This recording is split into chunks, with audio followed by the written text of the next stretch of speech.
Halo teman-teman. Dalam kata-kata politisi Kanada Robert N. Thompson, orang Amerika adalah sahabat kita, suka atau tidak suka. Artinya, Amerika Serikat agak jahat, tetapi masih merupakan teman baik Kanada. Jadi seberapa baik dan buruknya mereka? Mari kita cari tahu bersama. Jika Inggris Raya adalah sekutu terdekat Amerika Serikat, maka Kanada adalah saudaranya. Mereka memiliki lebih banyak kesamaan daripada negara lain di dunia. Orang Kanada memiliki nenek moyang yang sama dengan Amerika Serikat, dengan sekitar setengah populasinya berasal dari Kepulauan Inggris dan sebagian besar sisanya berasal dari Eropa. Mereka berbagi bahasa yang sama dengan bahasa Inggris, meskipun Kanada menyertakan bahasa Prancis. Bahkan banyak gaul yang digunakan secara umum. Apa yang menjadi tren di Amerika Serikat juga sering menjadi tren di Kanada. Film, novel, musik, dan hiburan yang populer di sini sering populer di Kanada dan sebaliknya. Mereka berdua menyukai olahraga seperti hoki, sepak bola, bisbol, dan bola basket. Karena kesamaan mereka dalam bahasa, budaya, dan bahkan suasana, mereka saling memahami dengan sangat baik. Selain itu, tidak seperti Meksiko, yang tinggal cukup jauh dari perbatasan AS, orang Kanada sebagian besar tinggal di dekat perbatasan, sepanjang 6.416 km. Itu adalah faktor yang menguntungkan bagi kedua belah pihak untuk lebih dekat satu sama lain. Tidak hanya secara geografis dan budaya, Kanada dan Amerika Serikat sama-sama raksasa sumber daya alam. Negara dengan banyak minyak, emas, biji besi, tembaga, batu bara, dengan total nilai sekitar 33,2 triliun rupiah. Negara lain tidak kalah, dengan cadangan batu bara, tembaga, timah, besi, dan gas alam terbesar di dunia, dengan total sekitar 45 triliun dolar. Oleh karena itu, mereka berinteraksi satu sama lain untuk bertukar apa yang dibutuhkan oleh orang lain. Saat ini, 45% impor mineral Kanada berasal dari Amerika Serikat. Dan sebaliknya, Kanada adalah pemasok utama ke AS 14 dari 35 mineral terpenting, termasuk batu bara, besi dan tembaga. Selain itu, kepercayaan politik mereka yang tinggi telah membawa mereka pada hubungan simbiosis yang sangat erat, di mana sekitar 90% ekspor minyak mentah Kanada ke pasar AS melalui sistem perpipaan di darat. Itu juga 62% dari total impor AS. Kedua negara besar ini hanya mengimpor bahan mentah dari satu sama lain, kemudian memproses dan mengekspor satu sama lain. Jadi mereka sudah kaya dan semakin kaya. Karena mereka memaksimalkan keuntungan. Ada sumber daya lain yang mereka semua miliki dalam kelimpahan, yaitu tanah.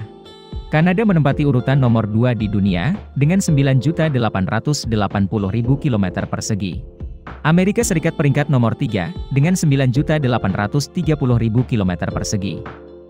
Berkat luas lahan subur hingga jutaan kilometer persegi, mereka hanya perlu beternak dan bercocok tanam serta saling menafkahi, masyarakat juga berkecukupan. Berdasarkan sumber daya yang kaya sebagai dasar, kedua negara telah berkembang pesat dalam produksi dan jasa industri. Industri inti mereka berdasarkan pendapatan hampir identik.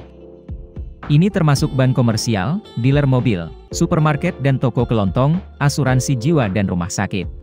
Karena berbagai macam barang yang dapat diperdagangkan, Amerika Serikat dan Kanada berbagi perdagangan bilateral terbesar di dunia, dengan nilai impor dan ekspor gabungan sebesar 762,8 miliar dolar pada tahun 2021.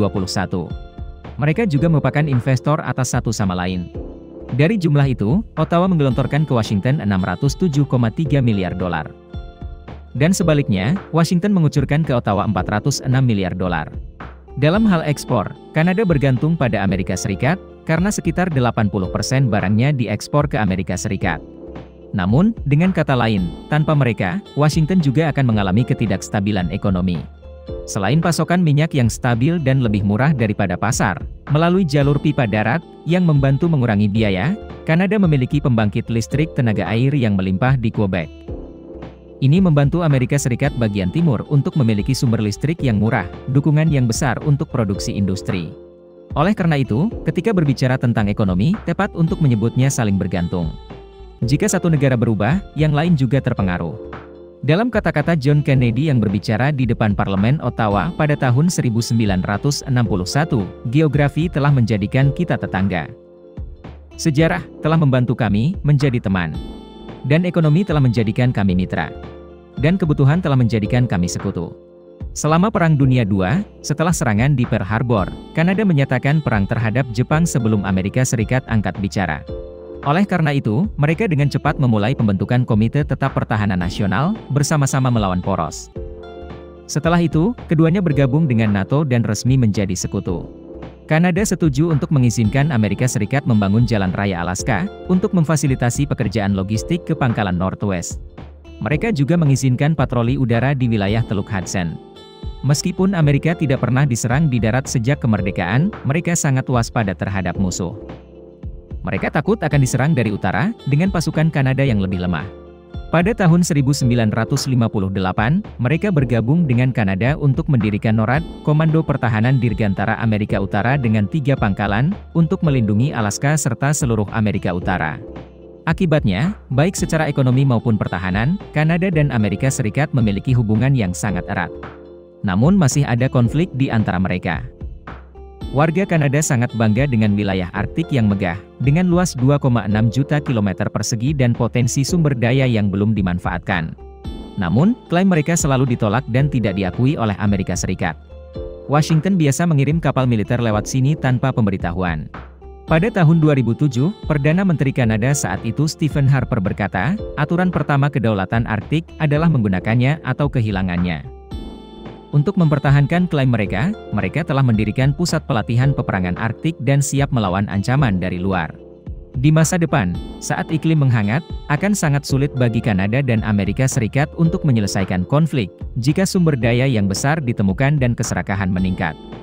Jadi, jika tidak segera diselesaikan, hubungan bertetangga dan persekutuan mereka bisa retak. Video berakhir di sini. Terima kasih semua untuk menonton dan menyukainya. Jika menurut Anda videonya bermanfaat, beri kami suka dan berlangganan saluran untuk mendukung kami. Sampai jumpa dan sampai jumpa lagi.